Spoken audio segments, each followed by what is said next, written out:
It's the Weather Xtreme video, the morning edition. This is for Tuesday, March 21st. I'm James Spann. Most of Alabama warm and dry today. However, we have the chance of strong to severe storms over the far northern counties of the state. And the weekend ahead looking stormy and unsettled. So let's go in there and see if we can answer your questions. We'll start with the water vapor satellite view across the country. Winds aloft are fairly weak around here. The main westerlies are up north, so with a surface boundary coming in here tonight, the storms that blow through will produce some hail, gusty winds over far north Alabama. Tornadoes not expected because of the weaker wind fields. A very mild morning. Look at Birmingham. It's 65. That's about the average high for this state, but most other spots are in the 50s. In fact, there's only 50 at Fort Payne. Around the nation, pretty cold over Canada. We'll keep an eye on that air. Temperatures there way below zero, and we'll see cooler air creeping in here through midweek. Highs tomorrow should go back in the 70s, then back in the 60s on Thursday. There's the watch warning map, pretty quiet around the nation as the day begins, but there is a risk of severe weather later today and tonight.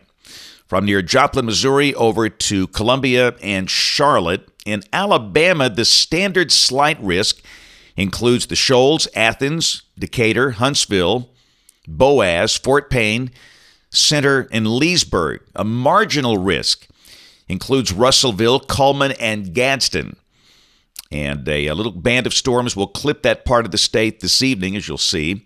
The main threat will be from hail and gusty winds. Tomorrow, Wednesday, no risk of severe weather defined across the country. This is day 3. Thursday, a marginal risk across West Texas up into the western high plains. This is day 4, Friday, a risk of severe weather would include places like Dallas, Fort Worth, Little Rock, Shreveport, and the Mississippi Delta. And on day 5, which is Saturday, the latest guidance has trimmed Alabama out of the risk. And now we have much of Mississippi, parts of Louisiana and Arkansas with a risk of severe weather. And no risk has been defined beyond this, and we'll take a look at the weekend situation here in just a minute. And the rain for the next 7 days, valid through Tuesday morning of next week. Rain amounts vary from about 1.5 inches over North Alabama down to 1/2 inch for the south. So model fans, here we go. This is the GFS, valid today at 1 o'clock, 06C run. Again, there's kind of a weak northwest flow aloft. The surface boundary is pushing down into Tennessee, coming down from that 1041 high that's over Canada. And a band of showers and storms will likely form on the front. But for most of Alabama, today is just going to be warm and dry with highs again in the 80s. The GFS showing 82, the NAM showing 85, much like yesterday. Now, this is the high-res HER valid this evening at 6 o'clock, and you can see a band of strong to severe storms over extreme North Alabama at that point. The better opportunity seems to be at that point along and north of the Tennessee River. Then by 7 o'clock, the storms push on down to the south. This could affect places like Cullman and maybe Gadsden, and certainly Fort Payne and Center and Leesburg and places like that. And the storms could produce hail and gusty winds, so just be aware of that if you're in extreme north or northeast Alabama. The rest of the state should be dry. Now, this is tomorrow. A 1037 high pushes south, and again, a weak surface boundary will be coming through. We'll mention a slight chance of a shower. Most places will stay dry, the high going back in the 70s. And this is Thursday. The high should be in the low to mid-60s, almost 20 degrees cooler than today. And again, with the surface boundary kind of floating around, we'll mention a chance of a few scattered showers on Thursday. The sky will be cloudy at times. And we note off to the west, a surface low develops east of Denver. This is Friday.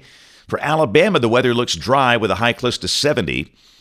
But obviously a severe weather setup there with that deep surface low that's on the Kansas-Colorado border under 1,000 millibars. So east of that dry line, basically east of I-35, a chance of severe weather. Dallas, Tulsa, Shreveport, Little Rock. But again, we're dry Friday.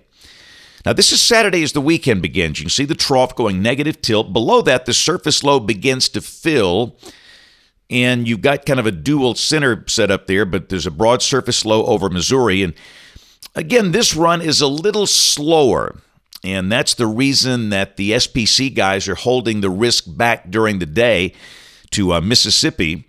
And if this is right, Saturday morning would be dry, and maybe part of Saturday afternoon would be dry.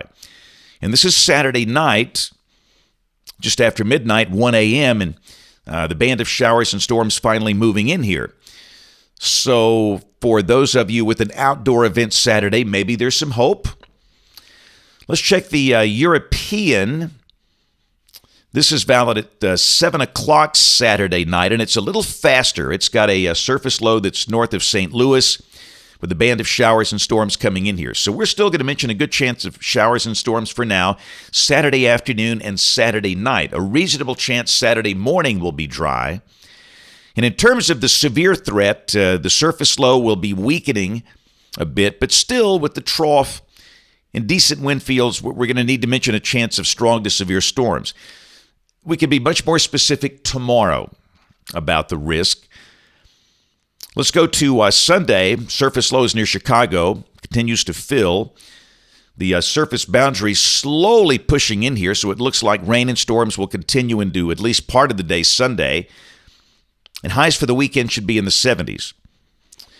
Now, this is Monday of next week. We never get into cool air. Highs stay well up in the 70s. The surface boundary, if anything, will be lifting northward with this new surface low over the plains.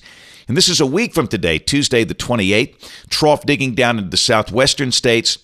And again, we're kind of in a moist air mass. There could be a few showers Monday and Tuesday, but nothing too widespread. This is the end of the forecast period, Thursday of next week, March 30th. That's a negative tilt trough. A deep surface low over Iowa, and that would be a chance of strong, maybe severe storms this verifies. So, this is tornado season, very active time of the year, so something like that's not surprising. Check the numbers off the European. You can see the cool down through midweek with highs back in the 60s, especially by Thursday. But after that, temperatures look pretty average for late March, early April with highs in the 70s and lows in the 50s. But as you know, I fully expect one more cold snap before we get into the core of spring. That's it for the Weather Xtreme video this morning. We'll have notes in the blog. The next video here by 4 o'clock this afternoon. If you can't catch us this evening on ABC 3340 News at 4, 5, 6, and 10 o'clock. Thanks for watching. Have a great day, and God bless.